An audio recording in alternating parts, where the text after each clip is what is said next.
Deportivo, un informe de los sucesos nacionales e internacionales.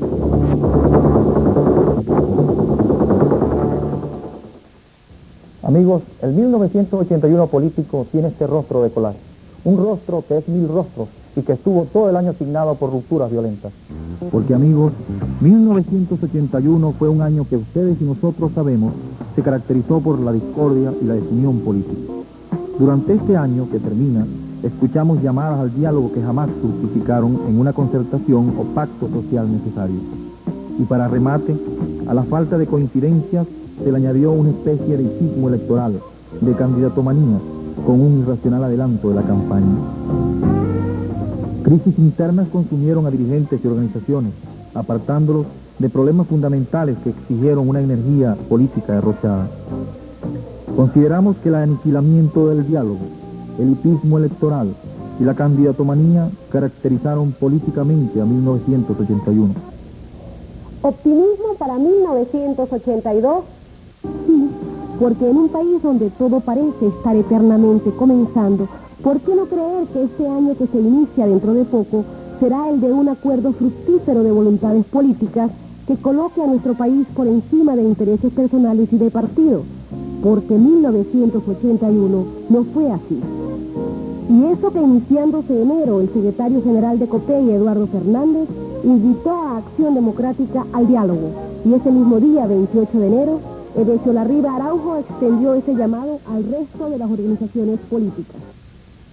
1981 vio y escuchó a dirigentes maduros y sabios de todos los estamentos de la política, la economía, la cultura, advertir sobre la necesidad del diálogo y la concertación. El llamado de COPEI, no del gobierno, es mejor precisado por un hombre que quizás haya poseído el mejor olfato político del país después de Juan Vicente Gómez, Rómulo Betancourt. El 22 de febrero, quizás la última vez que el líder se dirigió a la nación, en su discurso de instalación de la Convención Nacional de Acción Democrática en Parque Central, Rómulo Betancourt advirtió de la necesidad de un pacto de concentración nacional, no solamente entre los partidos fundamentales, AD y COPEI, sino entre Fedecámaras y la CTV, en torno a un temario de cuestiones claves. Tenemos unos problemas que difícilmente puede afrontarlo un gobierno unicolor, un gobierno unipartidista. Puede llegar el momento en que nosotros, no pensando en términos electorales, si vamos a ganar las elecciones del 83, sino en términos venezolanos, planteemos la necesidad de un gobierno de concentración nacional en el cual estén representados los dos partidos de mayor auditorio en la nación, representantes del sector económico privado y representantes de la CTV. Solo un gobierno con esa fuerza puede ser capaz de enfrentar los problemas fundamentales que tiene Venezuela y que están ahí, mientras el país político se dedica al tiroteo verbalista. Gobierno y oposición atiborrando la pantalla chica de la televisión y las páginas de los periódicos con un contrapunteo verbalista, vacío y hasta, me atrevería a decir, antipatriótico ante la realidad que tiene Venezuela. Concertación que fue apoyada inmediatamente por el líder verde Rafael Caldera. Pero la historia lleva otra marca. El 12 de marzo el presidente Herrera presenta al país su segundo mensaje, donde entre otros aspectos plantea la reducción a 8 meses de la campaña electoral y dice que no firmará el proyecto de acuerdo limítrofe con Colombia. Varios aspectos del mensaje presidencial son respondidos en un documento del CEN de Acción Democrática, elaborado bajo la dirección de Octavio Lepage, cargado de un sentido crítico donde AD acusa al Ejecutivo de tener una actitud poco receptiva y nunca dispuesta al diálogo. Documento que recibe una inmediata respuesta gubernamental a través del secretario de la Presidencia, doctor Gonzalo García Bustillo, y que hace anunciar a los analistas que la concertación ha muerto. Sin embargo, el fantasma del diálogo gravitará sobre el ambiente político durante el resto de los meses para seguir hoy hacia 1982. Caldera, por ejemplo, no lo hacen Carlos Andrés Pérez o Luis Herrera Campín. Es más, Carlos Andrés Pérez, en medio del debate político, plantea una segunda concertación, la de todos los partidos de oposición para enfrentar al gobierno. Y así, para todos los venezolanos queda definir un cuadro político. Sin el gobierno, sin el Herrero Pedro Pablismo y sin el Carlos Andresismo, jamás cristalizará un diálogo social. Carlos Andresismo y betancurismo, por otra parte, jamás llegarán durante 1981 a un impasse que ponga en peligro la unidad de Acción Democrática. Se dice que Carlos Andrés Pérez jugó este año sobre seguro, porque todas las opciones electorales importantes de AD, de una u otra forma, estuvieron vinculadas a su estrategia, a su sector. Si bien es cierto que se produjo un distanciamiento frente a Jaime Lucinchi, este jamás supuso una ruptura. La conducta de Jaime Lucinchi en general, incluso después de recibir el apoyo del Buró Sindical y de los compromisos con el betancurismo, sigue inscribiéndose en la línea de Carlos Andrés Pérez. Posiblemente su pensamiento no esté tan cercano al polémico expresidente como lo puede estar el doctor David Morales Bello, pero es que incluso la decisión del piñeruismo, que adversaba ferozmente a Lucinchi, cambia en la Convención Nacional y lo apoya. ¿Y por qué?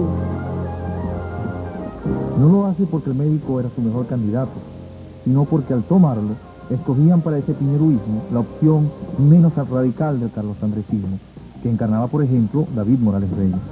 El movimiento se hace rápido, porque si ellos no se apuran en la escogencia, Morales Bello se les convierte en una referencia importante. Incluso podía llegar a polarizar el partido frente a Jaime Lucinchi, porque objetivamente, registrando los hechos periodísticos evidentes del 81, el piñeruismo nunca tuvo una carta a la altura de los dos candidatos mencionados.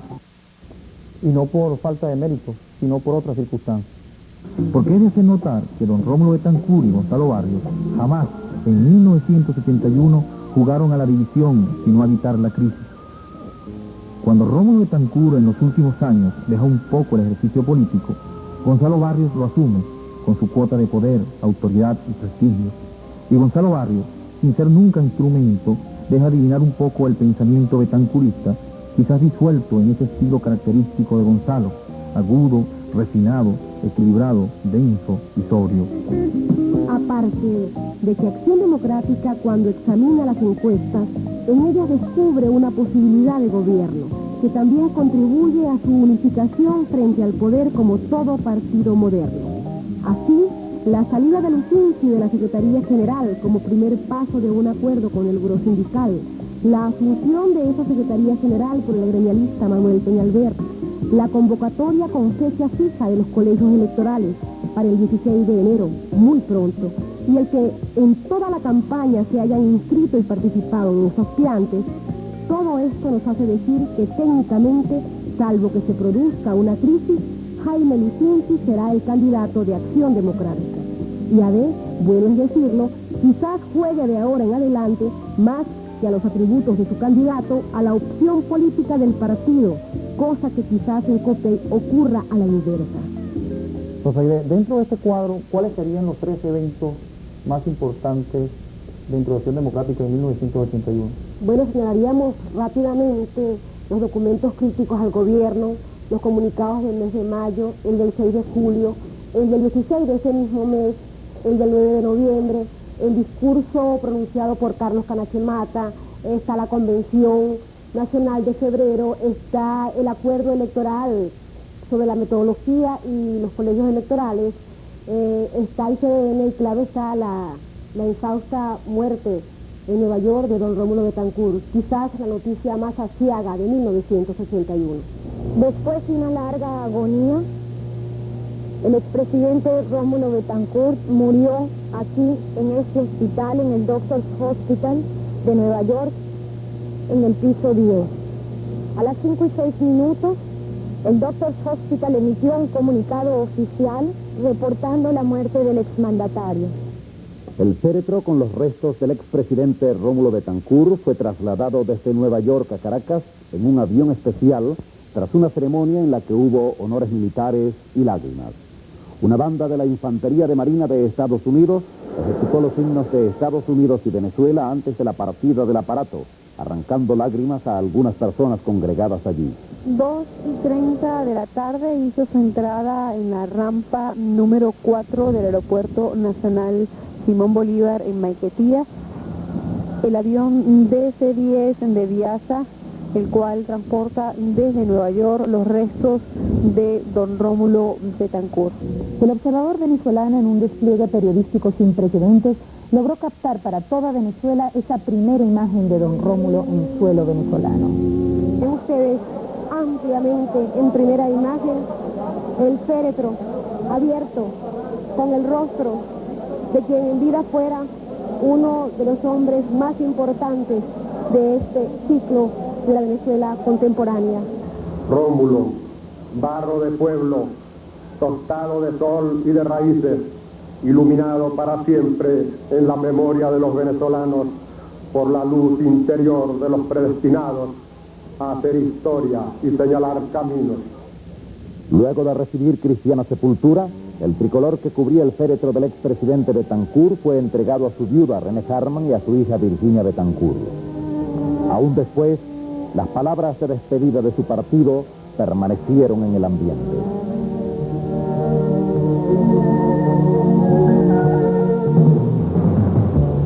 Informe 81. ¿Y qué pasó en Copey en 1981? 1981, por decirlo así, hereda un Copey de 1979, con una composición de fuerzas internas no representada en forma proporcional en su dirección nacional. En la famosa convención pasada de noviembre del 79, el calderismo derrota al herrero pedropablismo por 80 votos. Y sin embargo, la dirección muestra una mayoría evidente de los seguidores del líder natural verde. Además, tanto Pedro Pablo Aguilar como Abdón Vivas Terán muestran constantemente su resentimiento por las palabras que en la convención les dirigiera Rafael Caldera luego de la derrota. Así, 1981 muestra un Copey con un ala en el gobierno, otra dentro de la maquinaria interna y otra controlando el partido. Es la dinámica de estas fuerzas la que decide el destino verde, manifiesto en el lanzamiento prematuro del doctor Caldera como precandidato y la amenaza del lanzamiento de Pepe Montes de Oca en marzo del 82, y que en un juego de tira y encoge van colocando al líder de Copey en una situación difícil. Los estatutos verdes contemplaban la realización de una convención nacional para elegir nuevas autoridades este año que pasó, y de ahí que el gobierno y Pedro Pablismo se preparaban para derrotar al calderismo en el seno de tal convención. ¿Pero qué pasó? Dicen los analistas que las encuestas públicas y de partidos, con el contenido de todos conocido, si bien unificó Acción Democrática ante la opción de poder, indirectamente unificó un poco a Copey frente a una opción igual de poder. Aunque en Copey el juego es más complejo. La candidatura del doctor Caldera necesita arrancar con un vasto consenso en el seno de su propio partido y fuera de él, porque Caldera no es un líder cualquiera. Montes de Oca puede darse el lujo de ser escogido por una mayoría de Copey y tener en Copey personas que lo adverten. Igual Ucinchi en Acción Democrática, o como ocurrió el caso de Luis Herrera. Pero Caldera tiene que ser producto de la unanimidad de su partido, que es su hechura. Él es el líder máximo, el líder histórico. No podíamos imaginarnos a un Rómulo Betancourt sometido al debate interno de Acción Democrática en torno a su candidatura. La unanimidad para Caldera es un requisito claro y clave. Dentro de esta estrategia jugó también el herrerismo y el pedropablismo en 1981. Al homenaje nacional tributado en el Poliero al doctor Caldera, con motivo de su cumpleaños, calificado como el lanzamiento de la candidatura presidencial, siguió el famoso pepazo en Valencia, homenaje ofrecido en el cumpleaños del premier Montes de Oca. Para Pedro Pablo Aguilar no hubo cumpleaños, sino una cumbre en San Juan de los Morros, a escasos días de la reunión del directorio copeyano. Pedro Pablo, al fin y al cabo, es más un hombre de maquinaria, un hombre de dentro, más que un hombre de más. Ya en agosto de este año, nuestra reportera política Rosaide Sánchez, en un análisis para el Observador Venezolano, concluyó que en Copey no habría cambios en 1981. Bueno, y así ocurrió. Efectivamente, cuando el 15 de octubre se reúne el directorio de COPEI, se reeligen las actuales autoridades y se respaldan reformas estatutarias que contemplan, entre otras cosas, la prórroga del mandato de las autoridades hasta 1983, después de las elecciones. Lo que significa que la lucha técnicamente fue pospuesta, pero a mediados del próximo año se reunirá el Congreso Presidencial que escogerá el candidato. Y en el fondo de cada movimiento de las fuerzas y corrientes internas en COPEI, durante 1981, parece que siempre estuvieron presentes los resultados de las encuestas. Todos lo sabían. Una confrontación interna terminaría con partido y gobierno. Y así, hoy, en medio de la mayor complejidad política que conoce nuestra reciente historia, un hombre dentro de un partido trata de erigirse como alternativa de un país que es gobernado por su propio partido, en unos movimientos delicados pero sabios para colocarse más allá del bien y del mal, cosa que, reconozcámoslo, es un gran reto para la mente y la sabiduría. La izquierda democrática se vio agotada en 1981 por los enfrentamientos internos y afectada por las acciones que los grupos de ultraizquierda realizaron secuestrando aviones y tomando pueblos, con el caro costo humano de heridos y muertos, acto que el país político repudió totalmente. Las acciones terroristas quedan registradas en nuestro informe de sucesos. Las acciones políticas son analizadas a continuación. ¿Procede? El panorama para la izquierda en 1981 se complicó con el enfrentamiento que establece José Vicente Rangel contra el MAS, partido del que fue candidato presidencial 2 veces, cuando esa organización elige a Teodoro Pescoz como su aspirante en las elecciones primarias, método encontrado por la izquierda para buscar un candidato único bajo la organización de una coordinadora de izquierda. El 12 de agosto, Rosaide Sánchez entrevistó a Pompeyo Márquez luego de unas declaraciones de José Vicente Rangel, donde este atacaba duramente al MAS como partido y al precandidato Teodoro Pescoz. Las discrepancias en el archipiélago de la izquierda quedaron en evidencia y los analistas se preguntaron entonces sobre si en verdad irían unas polémicas elecciones primarias. Se señaló la alta votación del MAS en los comicios municipales y el riesgo inútil de acudir a unas elecciones que abriría las puertas cándidamente a la maniobra más fácil de sus enemigos, porque en unas elecciones abiertas cualquiera puede votar.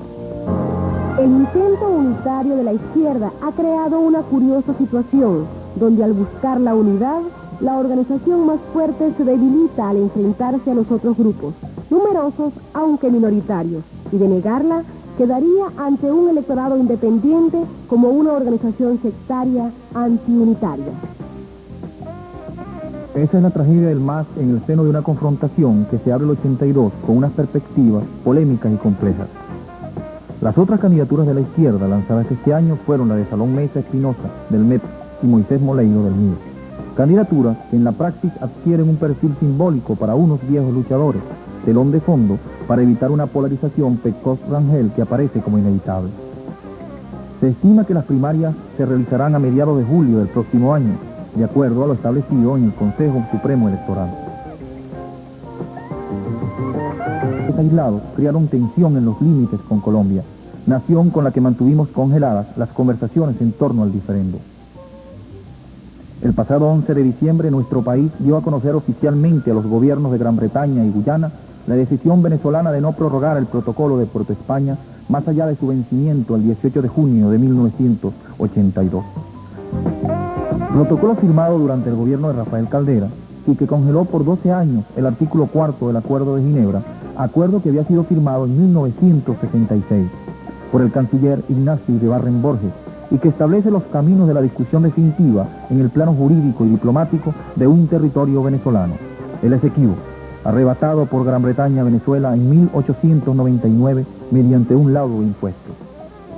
La Cancillería ha estado activa todo 1981, incluso desde el mismo 14 de enero, cuando el canciller Zambrano Velasco expresó: el protocolo de Puerto España vence el día 18 de junio de 1982 y 6 meses antes, es decir, el 18 de diciembre de este año, es necesario que ambos países se hayan comunicado sus puntos de vista sobre la renovación sobre la modificación de los plazos o cualquiera que fuere la posición que adopten en torno de ese problema. El 2 de marzo el presidente de Guyana, Forbert Bohan, visitó Caracas. Se entrevistó con el presidente Herrera y otras personalidades, incluso el expresidente Pérez, dando luego unas declaraciones destempladas en torno al litigio diplomático y cerrando posibilidades de un diálogo práctico para lograr el arreglo. Para el 28 de este mismo mes, nuestro embajador en Guyana, Sadio Garabín, es llamado urgente a Caracas por la confrontación y el subido tono en que Bohan coloca las discusiones, en un clima de amenazas y actitudes provocadoras. Finalizando el 81, la ofensiva diplomática venezolana continúa y es de destacar el consenso que el problema crea en los venezolanos, unidos firmemente a pesar de algunos hechos que crearon expectativas y movieron a la controversia circunstancial, como cuando el ministro Charles Brewer Carías pareció en mayo incursionar en el territorio en discusión con sus muchachos, hecho que Gonzalo Barrios calificó entonces de pintoresco. En cualquier forma, Venezuela, en medio de estas discusiones fronterizas que, como dijimos, en lo que se refiere a Colombia, fueron alimentadas por incidentes localizados y resueltos entre ambas cancillerías, adquirió nuevo armamento aéreo y comenzó prácticas y ejercicios armados, demostrando que el país está preparado para cualquier eventualidad los meses por venir.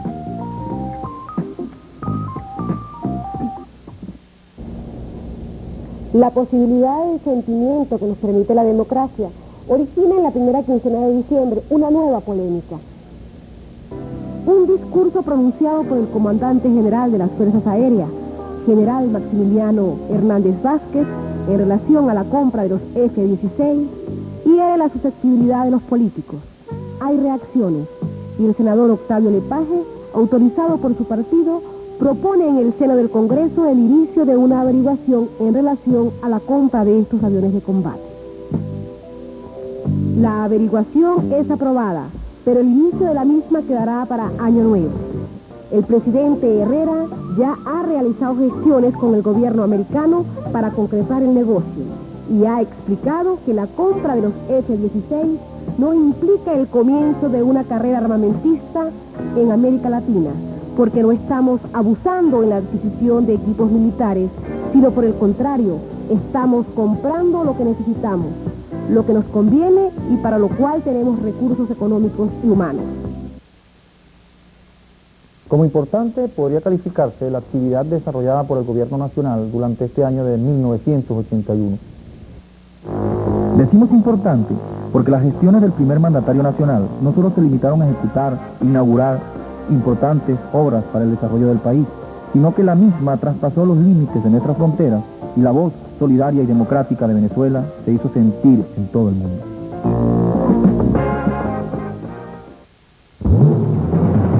Informe 81. En 1981, el país se vio sacudido por sucesos que muchas veces sobrepasaron el hecho político o económico.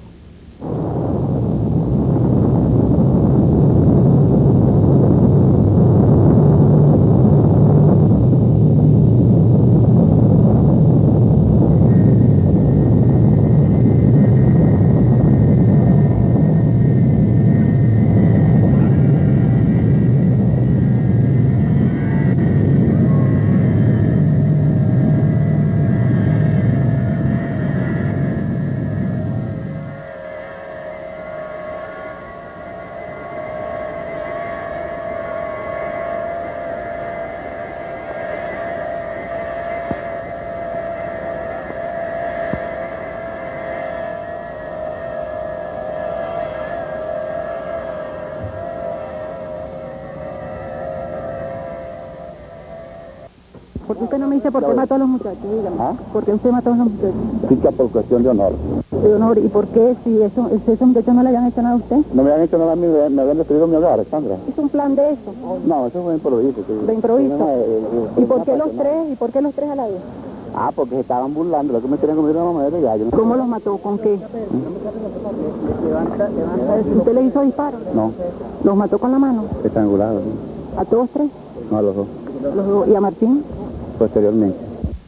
Sin duda que este año que concluye fue extremadamente variado en acontecimientos de violencia social. Entre el triple crimen de Mamera y el triple secuestro de los aviones de Aeropostal y Avenza, entre el develamiento de un campo policial del crimen y la rigurosa aplicación del Plan Unión, entre las manifestaciones populares con participación de gobernadores de Estado por el alza de los servicios y las huelgas de hambre en los centros penitenciarios denunciando hacinamiento y violaciones a los derechos humanos. 1961 tuvo 365 días marcados por el signo de cambios importantes en las instituciones nacionales. El caso San Pablito mantuvo en ascuas al país por más de un año, hasta que el exdistinguido Argenis Rafael Ledesma confesó su crimen y la Policía Metropolitana admitió que uno de sus miembros se involucró en una de esas situaciones que la institución combate. Se lo digo con toda honestidad. Hubiera deseado de todo corazón que hubiera salido inocente, por cuanto es un miembro de la institución, y así se hubiera quedado a salvo esta situación que está viviendo actualmente el cuerpo. Los medios informativos y en especial el Observador Venezolano tuvieron mucho que ver en la solución de este caso. Después de Mamera, el país se conmovió con la denuncia de la existencia de un presunto sindicato del crimen. Nuevamente se ven involucrados funcionarios policiales en hechos habitualmente reservados al AMPA común. Nelson Álvarez desaparece el 9 de abril. En mayo conocemos este hecho y dedicamos los meses siguientes al seguimiento del caso. Establecemos un eje informativo entre Caracas y Maracay hasta que el juez José Manuel Sue Machado tomó la valiente decisión de dictar 6 autos de detención contra funcionarios de la Policía Técnica Judicial de la capital de Aragua. Pero hoy Nelson Álvarez continúa desaparecido. Hay pocos que dudan que siga con vida. Es cierto que pudimos llegar hasta el fondo de casos tan graves como el de Mamera y el de Maracay. Con María Eugenia Díaz quedó demostrado que en nuestro país persisten tabúes en cuanto a lo que se debe y no se debe informar. El 3 de junio nuestra colega publicó en el Diario de Caracas una crónica acerca de cómo Venezuela perdía en el terreno diplomático la controversia limítrofe con la Guyana Esequiba. Los tribunales militares la llaman a declarar y le exigen la revelación de su fuente. Ella se niega y el 29 del mismo mes, el Juzgado Militar Segundo de Primera Instancia Permanente de Caracas le dicta auto de detención por la supuesta comisión del delito de violación de secretos militares. El país debate si los tribunales militares son competentes para enjuiciar a un civil. La polémica se prolongó durante todo el último semestre del año hasta que el 16 de diciembre la Corte Suprema de Justicia determinó que son los tribunales ordinarios los competentes para juzgar a la periodista. La noche del 18 de diciembre, María Eugenia Díaz regresó al país para ponerse a derecho. El caso está en el Tribunal Primero Penal a cargo de la doctora Delia Estaba Moreno. Lo que ha estado en juego es el futuro de la libertad de expresión en Venezuela y que los periodistas puedan no solo mantener su fuente en secreto, sino, y más importante, que en esta nación democrática se puedan decir las cosas con todas sus letras. Con la libertad de María Eugenia podemos respirar más tranquilos. Nadie lo admite, pero este año se sucedieron hechos aparentemente aislados que sugieren al menos el surgimiento de un incipiente brote subversivo después de 10 años de inactividad. El país en calma había asombrado el audaz ataque de un comando terrorista de 30 hombres bien armados al poblado de Santa María del Ipire, en un alejado punto del estado Guárico. Un soldado de la Guardia Nacional, José Flores, murió respondiendo el fuego y el grupo guerrillero logró cargar con el parque bélico de la guarnición. Todos los cuerpos de seguridad del Estado participaron en el operativo de rastreo que concluyó sin resultado. Al día siguiente de los sucesos de Santa María de Ipire, el 23 de noviembre, el gobierno detona una bomba diplomática. ¿Qué se presume que esta persona estaba trabajando para el gobierno de Cuba? Bueno, por las investigaciones, yo no le puedo estar diciendo aquí cuáles son A, B, C, toda la investigación porque yo no conozco total el expediente. Pero evidentemente que un gobierno no puede proceder a tontas ni inventando cosas. Son hechos ciertos que han sido pasados a conocimiento de los tribunales de justicia. Punto. Evidentemente, quien suministre información venezolana en un país extraño al nuestro, yo creo que si no es traición, debe ser algo que se aproxima mucho a la traición. 2 diplomáticos iraquíes expulsados del país y un joven militante ADECO, funcionario de la Dirección de Identificación y Extranjería DIEC, detenido, conforman, según el gobierno, toda una red de espionaje que empezaba a tejerse. Clemente Graterol Acuña es pasado al Tribunal Primero de Instrucción a las órdenes de la doctora Ibeliz de Di Jerónimo.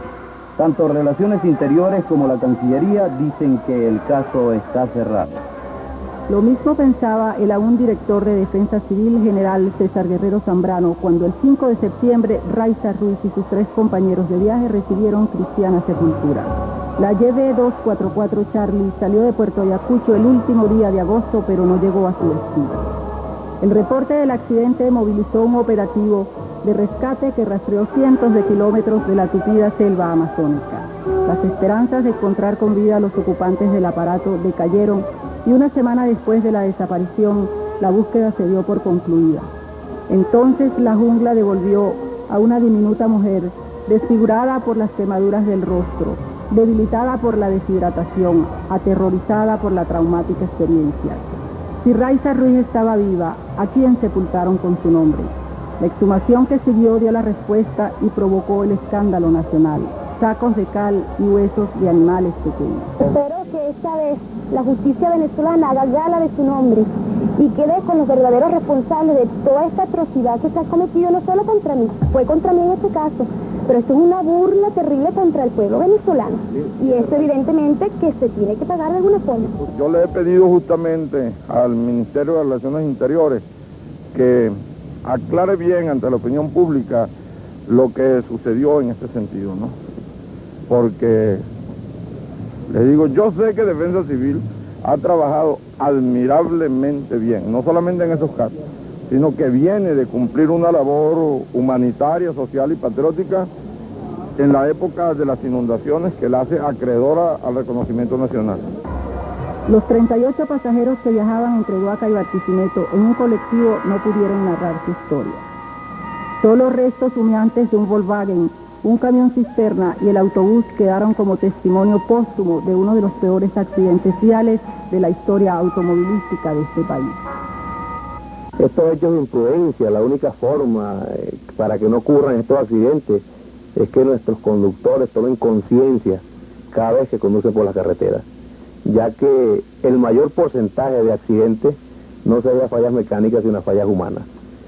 Estos son experiencias que lo deseable por todos los venezolanos es que no suceda, pero para que no suceda tenemos los venezolanos de contribuir a ello manejando con prudencia, respetando las leyes y señales de tránsito y teniendo siempre presente que además nosotros podemos hacer con nuestra vida lo que mejor nos plazca, pero lo que no podemos jugar con la vida de los demás. Se hace bastante difícil el rescate de las víctimas ya en cuanto los hierros del camión y del autobús se encuentran entrelazados.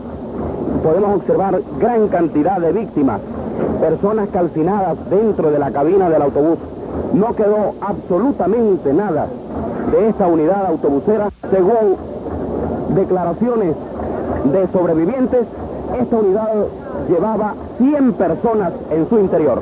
Esto es un abuso, esto es una irresponsabilidad que no se puede seguir permitiendo en conductores de unidades autobuseras. Pablo Daoín también cubrió una de las más espectaculares persecuciones policiales a través de 5 estados, tras los pasos del Coyac. Considerado entonces el enemigo público número 1. En Lara, Luis Matute Becerra dijo sus últimas palabras a través del Observador venezolano. En la emergencia del hospital, al central Antonio María Pineda de Barquisimeto, es trasladado el jefe de la banda que se enfrentó a tiro con las Fuerzas Armadas policiales, resultando 5 muertos entre los uniformados. El Coyac está gravemente herido. ¿Cómo es tu nombre? Luis Matute Becerra. Luis Matute Becerra. Sí, señor. ¿De dónde eres tú? Yo soy de Caracas. El amplio prontuario policial del Coyac le hubiera impedido gozar del beneficio de la ley de sometimiento a juicio y suspensión condicional de la pena, promulgada el 1 de abril de este año y que establece la libertad para aquellas personas que hayan cometido delitos cuyas penas no pasen de 5 años. Uno de los primeros que se cobijó al amparo de la nueva legislación fue el exdirector de la PTJ, Manuel Molina Gasperi, luego de más de año y medio tras las rejas por el caso del penalista Ramón Carmona Vázquez. Lo más probable es que el próximo año el Congreso apruebe el proyecto de ley de libertad provisional de eximentes propuesta por el Ejecutivo el 3 de abril pasado. En ella se ampara a aquellos ciudadanos que en defensa propia se vean obligados a matar. Estos avances legislativos corren parejo con la intención declarada de mejorar la situación carcelaria nacional. Este año no solo se escenificaron motines en los centros penitenciarios más conflictivos, sino que incluso los reos de la Modelo se declararon en huelga de hambre para protestar por el hacinamiento y el irrespeto de sus derechos humanos. En febrero, 2 motorizados asesinan al general Víctor Anselmo Fernández Escobar mientras guiaba su automóvil en una cola. 3 días después, el 13, el Consejo Nacional de Policía anuncia un operativo ampliado de protección y vigilancia en todo el país para frenar el auge delictivo. Es lo que se llamó después el Plan Unión, que en sus 11 meses de vigencia logró aplacar la actividad amponina.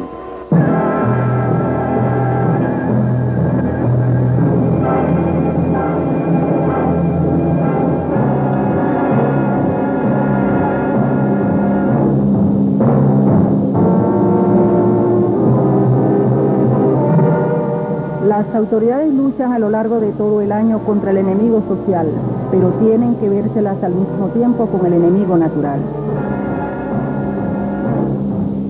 Más de 80.000 damnificados, millones de bolívares en pérdidas materiales, cientos de miles de hectáreas cultivadas perdidas bajo las aguas, son el saldo trágico de las inundaciones que casi ahogan a la nación.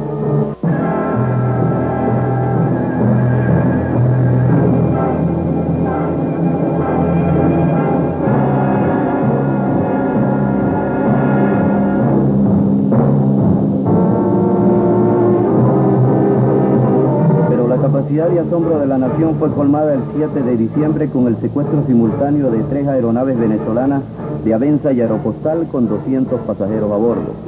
Un comando terrorista de 11 hombres armados con ametralladoras y granadas dirigió una odisea aérea a lo largo de 7 naciones de Centroamérica y el Caribe hasta aterrizar finalmente en Cuba. A su regreso, los pasajeros y tripulantes narraron su historia para El Observador venezolano.